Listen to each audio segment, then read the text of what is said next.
There's nothing like poring over a map, plotting the route, working out where you can spend the night. A new adventure, the chosen destination, the Isle of Skye.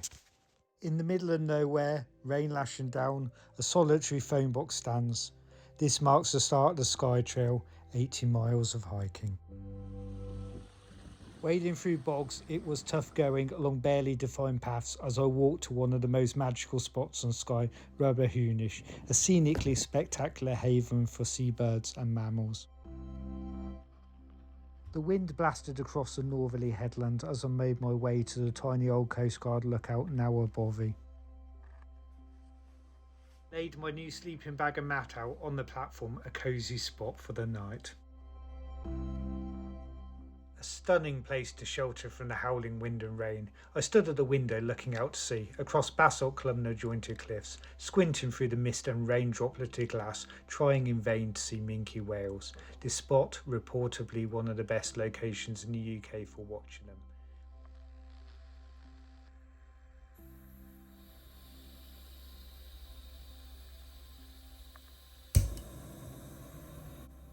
I woke early, the sun was glistening, the views breathtaking. An air of calmness, a stark contrast to yesterday, to the howling winds. You definitely feel every season on the northerly tip. I walked onwards, following a vague path to the left of a line of metal fence posts. Eastwards along the coastline, the path hugged the edge, perilously close to steep drops. The path widened as I turned to the rising sun. I climbed a stile. The rain-soaked path picked up the colours as I trudged towards a scattered settlement of Flagari. The next stage was a daunting one, including tough hill walking, pathless in places and in poor visibility, requiring excellent navigational skills. As I climbed from Flagari, I came across the astonishing rock formations of the Kerrang, including the Needle. This the start of what is often rated as one of the best ridge walks in Britain, the Trotternish Ridge. It was tough going and there was a strong wind, but I was blessed with incredible views along this section. Along the Trotternish Ridge there are very few escape routes, so I camped on the edge in a sheltered level spot before tackling the ridge the next day. The sunset was breathtaking and cast a golden hue over the forthcoming ridge. There's nothing like finding the perfect camp spot, a level piece of ground, sheltered, stunning views, just you and the landscape and time to absorb the wonders of nature.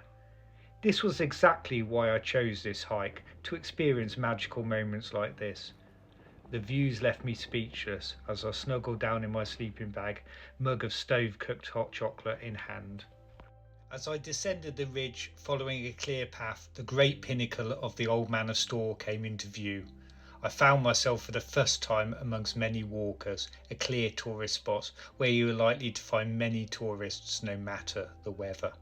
I made good use of the takeaway van in the car park, stocking up on carb-loaded food, coffee and sugary drinks. A calorie pleasant change from the dehydrated meals that have been giving me the nourishment so far on the trail.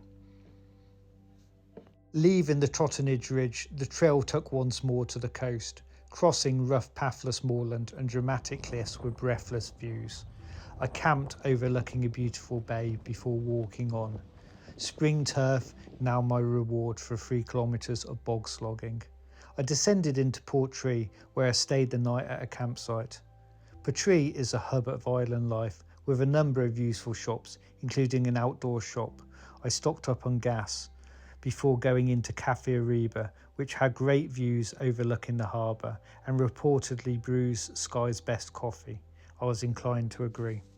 The next stop was to be Sligashan. The route skirted salt marsh on the edge of Portree Bay before taking an endless tarmac route which winded through fine scenery. The final section followed a stunning path along the shore of Loch Sligashan.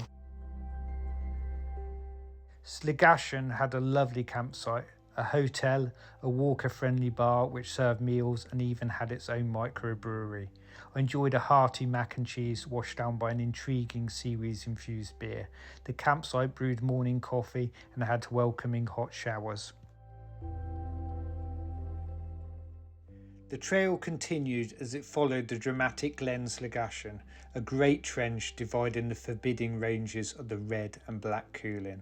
I walked on the destination, the beautiful bay at Camasunary.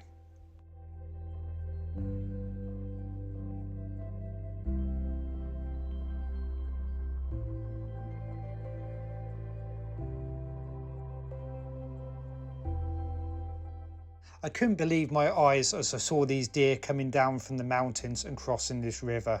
These beautiful moments just make a hike like this.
I arrived early at Camasunary Bay. It looked an amazing destination, so I decided to stay the night at the Mountain Bothy Association maintained bothy. The sun was shining, so I placed my washing on the windowsill to dry before walking along the sandy bay. As the evening drew to an end, I used one of the many established fire pits and warmed myself, taking in the views as the sun set.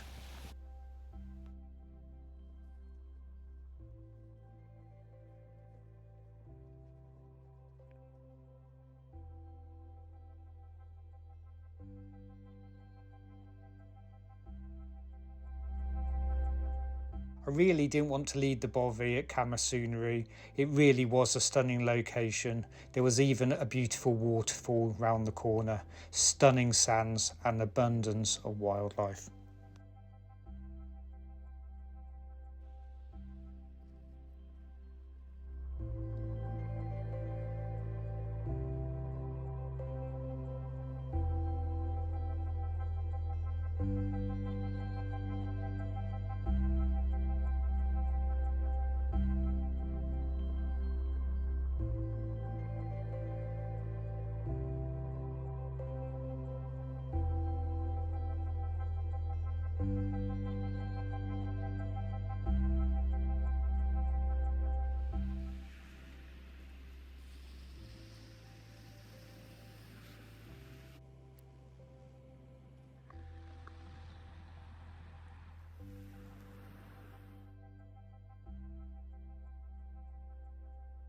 One thing that really did shock me though was the amount of marine litter and debris on the bay at Camasunary.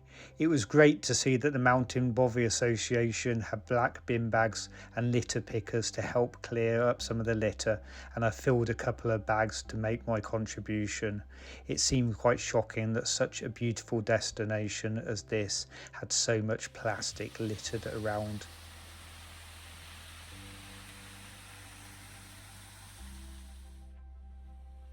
The remaining sections of the hike presented relatively straightforward hiking as I walked to Elgol and then Torrin.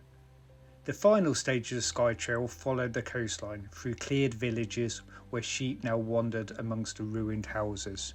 The route continued inland to eventually pick up the remains of the Skye Marble Line, a light railway used to transport marble quarried at Torrin to a waiting boat in the quay at Broadford.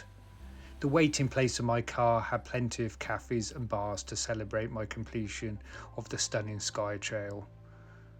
I 100% recommend this beautiful route now to plan the next adventure and dream of more stunning hikes and wild camps.